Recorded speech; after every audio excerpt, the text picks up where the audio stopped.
Perekonomian masyarakat desa dapat ditumbuhkan dengan pengembangan desa wisata. Pengembangan potensi desa wisata dapat menggunakan dana desa.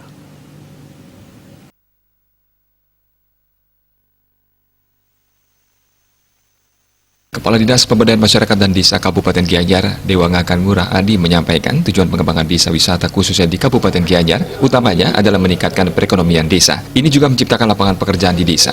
Selain itu, pengembangan desa wisata bisa membantu mengangkat budaya, keunikan, dan keaslian sifat khas desa setempat. Program pengembangan desa wisata diikuti pelestarian alam sebagai daya tarik desa wisata. Pengembangan desa wisata juga untuk mendorong pengembangan kewirausahaan lokal.